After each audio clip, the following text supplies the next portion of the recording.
আসসালামু আলাইকুম ইব্রান, আশা করি আপনারা প্রত্যেকে ভালো আছেন। তো আমি আপনাদের দয়ে ভালো আছি। তো বন্ধুরা, আজকে আপনাদেরকে দেখাবো, আপনারা যারা স্মার্টফোন ইউজ করেন, আপনাদের ফোনে কিন্তু প্রত্যেকের ফোনে কিন্তু একটি জিমেল অ্যাকাউন্ট ক্রিয়েট করা থাকে। তো সেক্ষেত্রে কি হয়, অনেকের জিমেল অ্যাকাউন্টের পাসওয়ার্ড বলে যান। সেক্ষেত্রে আমি আজকে দেখাবো আপনারা কীভাবে আপনাদের জিমেল অ্যাকাউন্টের পাসওয়ার্ডটা চেঞ্জ করবেন, অর্থাৎ রিকভারি করবেন। ধরেন সাপোজ আপনার জিমেল অ্যাকাউন্টটি আপনার এই ফোনে লগ ইন করা আছে, মানে কানেক্ট করা আছে, কিন্তু আপনি চাচ্ছেন তার পাসওয়ার্ডটা আপনি জানতেন, তার পাসওয়ার্ডটা আপনি চেঞ্জ করতেন। তো তার জন্য আপনাদের কি করতে হবে, তার জন্য আপনাদের চলে যেতে হবে আপনাদের ফোনের এই যে দেখেন এখানে একটা জিমেল বক্স আছে, এখান থেকে এই জিমেল বক্সের ওপর একটি ক্লিক করে দিবেন। অলরেডি বন্ধুরা, জিমেল বক্সে ক্লিক করে দেওয়ার পরে আপনার জাস্ট একটু উপরে দেখেন জিমেল লোগো আছে, এখান থেকে এই জিমেল লোগোর উপর একটি ক্লিক করে দিবেন। তো বন্ধুরা, জিমেল লোগোর উপর যখন আমরা ক্লিক করে দেবো, ক্লিক করে দেওয়ার পরে আমরা জাস্ট একটু ওয়েট করব।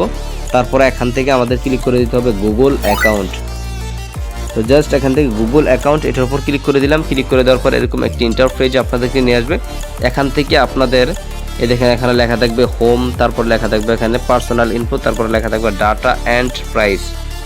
তারপরে এখানে এইভাবে টান দিবেন। তারপরে এখানে দেখবেন লেখা আছে সিকিউরিটি। তো আমরা জাস্ট কী করবো, এখান থেকে আমাদের কাজ হলো সিকিউরিটি, এটার উপর একটা ক্লিক করে দেওয়া।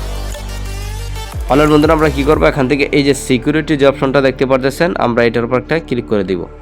তো আমরা সিকিউরিটি অপশনটার উপর এভাবে টান দিয়ে ক্লিক করে দিলাম। ক্লিক করে দেওয়ার পর জাস্ট কিছুক্ষণ ওয়েট করব।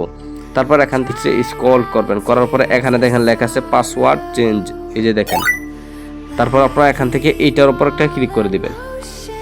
ক্লিক করে দেওয়ার পরে দেখেন এখানে কিন্তু নতুন একটি ইন্টারফেস শো করবে। এখানে দেখেন লেখা আছে নিউ পাসওয়ার্ড, কনফার্ম পাসওয়ার্ড, অর্থাৎ এখানে আপনারা একটা পাসওয়ার্ড দিয়ে দিবেন। এরপরে এখানে সেকেন্ড পাসওয়ার্ডটা বসিয়ে দিবেন। তাহলে সাপোজ এখান থেকে আমি একটা পাসওয়ার্ড দিয়ে দিচ্ছি, উল্টাপাল্টা কিছু পাসওয়ার্ড দিয়ে দিলাম। দেওয়ার পরে আপনারা কী করবেন, এই পাসওয়ার্ডটা এখানে এই যে এখানে যে পাসওয়ার্ডটা বসাবেন সেটাও এখানে বসাবেন। বসিয়ে তারপর এখানে লেখা আছে চেঞ্জ পাসওয়ার্ড। আপনারা জাস্ট কী করবেন, চেঞ্জ পাসওয়ার্ড এটার উপর একটা পেস্ট করে দেবেন। যখন আপনারা এটার উপর ক্লিক করে দেবেন, সেক্ষেত্রে সাথে সাথে কিন্তু আপনার এই পাসওয়ার্ডটি চেঞ্জ করা হয়ে গেল। আর আপনি এই পাসওয়ার্ডটি আপনার খাতায় অথবা কোনো জায়গায় আপনি নোট করে নেবেন। তো এইভাবে আপনারা জিমেল অ্যাকাউন্টের পাসওয়ার্ড চেঞ্জ করবেন। যাই হোক বন্ধুরা, ভিডিওটি দেখে কেমন লাগলো অবশ্যই কমেন্ট করে জানাবেন। আর আপনি যদি আমার এই টেকনোলজি চ্যানেলে নতুন হয়ে থাকেন, অবশ্যই চ্যানেলটা সাবস্ক্রাইব করে পাশে তার ছোট্ট বেল বাটনটি বাজিয়ে অল সিলেক্ট করে দিবেন।